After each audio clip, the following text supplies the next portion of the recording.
America in 2025, a nation fractured. Political polarization had gripped the country for years. Now, it seemed to be reaching a boiling point. The return of Donald Trump to the White House in 2024, coupled with the appointment of Elon Musk as his efficiency czar, had ignited a firestorm of controversy. Trump, never one to shy away from divisive rhetoric, had doubled down on his populist agenda. Musk, the billionaire tech entrepreneur, brought his own brand of disruptive thinking to the government. Trump's policies, often seen as favoring the wealthy and powerful, had further alienated working-class Americans. His aggressive approach to immigration and social issues sparked fear and outrage among minority communities. Musk's appointment, while lauded by some for his business acumen, was met with skepticism by others who saw him as out of touch with the needs of everyday people. The stage was set for confrontation. America, once a beacon of hope and opportunity, was now a powder keg waiting to explode. The fuse was lit, and the countdown to a national reckoning had begun. The policies of the Trump administration, particularly those championed by Musk, had struck a nerve. The proposed cuts to social safety nets, environmental protections, and public education were seen by many as a betrayal of the American dream. The hands-off movement was born from this sense of betrayal.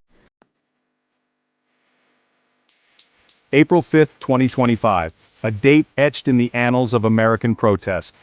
Across the nation, from bustling metropolises to sleepy rural towns, a wave of demonstrations washed over the country. Millions of Americans, united by a shared sense of outrage and anxiety, took to the streets. The hands-off protests, as they came to be known, were a testament to the enduring power of collective action. The sheer scale of the protests was breathtaking. From coast to coast, a sea of humanity converged on city centers, state capitals, and symbolic landmarks.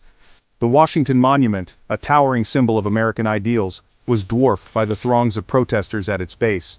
Times Square, usually a cacophony of commerce and entertainment, was transformed into a platform for political dissent. The protests were not confined to major cities. Even in small towns and rural communities, where political activism was often muted, people gathered to make their voices heard. The message was clear. Americans from all walks of life had reached their breaking point. They were tired of being ignored, tired of being marginalized, and tired of seeing their country torn apart.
Populations further into poverty.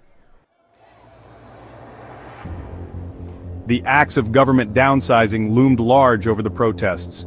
Trump and Musk, in their quest for efficiency, had targeted the federal workforce. Thousands of government employees faced layoffs, their livelihoods hanging in the balance. The cuts, touted as necessary to streamline bureaucracy, were seen by many as an assault on the middle class. The impact of these cuts extended far beyond the federal workforce. Social security offices, already struggling with backlogs and understaffing, were pushed to the brink.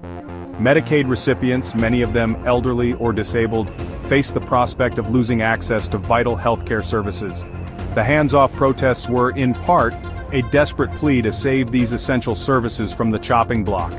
The downsizing of the Environmental Protection Agency was another major point of contention. Trump, a longtime climate change skeptic, had consistently sought to weaken environmental regulations. Musk, despite his background in sustainable technology, had seemingly acquiesced to Trump's agenda. The hands-off protests reflected a growing concern that environmental protections already under threat would be further gutted. Section 5. Vulnerable no more. A chorus of voices against hate, the hands off.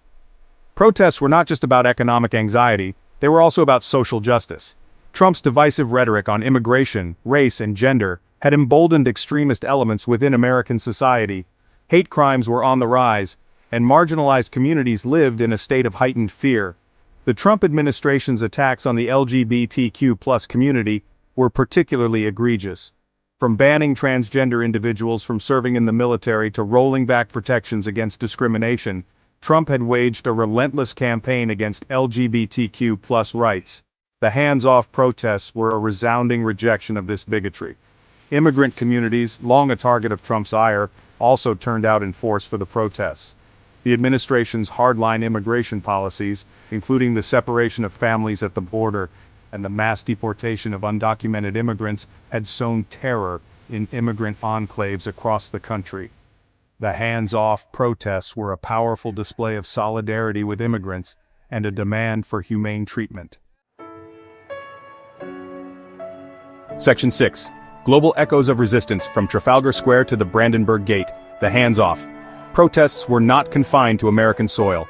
Across the globe, from the bustling streets of London to the Brandenburg Gate in Berlin, people took to the streets in solidarity with American protesters. The message was clear. Trump's brand of nationalism and xenophobia was a global threat, and the world was watching. In London, thousands gathered in Trafalgar Square, a traditional site of protest, to denounce Trump's policies. Speakers drew parallels between Trump's brand of populism and the rise of far-right movements in Europe. In Berlin, protesters gathered outside the Brandenburg Gate, a symbol of German reunification and a testament to the fragility of democracy. The global nature of the protests underscored the interconnectedness of the modern world. Trump's policies, from trade wars to climate change denial, had global ramifications. The hands-off protests were a reminder that the fight for social justice, economic equality, and environmental protection transcended national borders. Section 7. The powers that be respond. A chorus of defiance and dismissal. The response from the Trump administration to the hands-off protests was predictable. Trump, never one to back down from a fight, dismissed the protests as the work of radical leftists and sore losers. Musk, echoing Trump's dismissiveness, accused the protesters of being entitled and out of touch. The White House, in a carefully worded statement, defended the administration's policies as necessary to make America great again. They accused the protesters of being motivated by partisan politics and of seeking to undermine the democratically elected government. The administration's response, while not unexpected, further inflamed tensions. Congressional Republicans, largely towing the party line, offered tepid support for the president.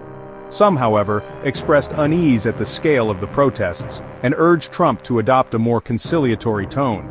These calls for moderation were largely ignored by the White House, which seemed determined to double down on its controversial agenda. Section 8. Echoes of the past. Drawing parallels to historic demonstrations. The hands-off. Protests were historic in their scale and scope. They were reminiscent of other watershed moments in American history when ordinary citizens rose up to demand change. The Civil Rights Movement, the Vietnam War protests, and the Women's March were all invoked as points of comparison. Like those earlier movements, the hands-off protests were fueled by a sense of moral urgency. Protesters felt that the very soul of America was at stake.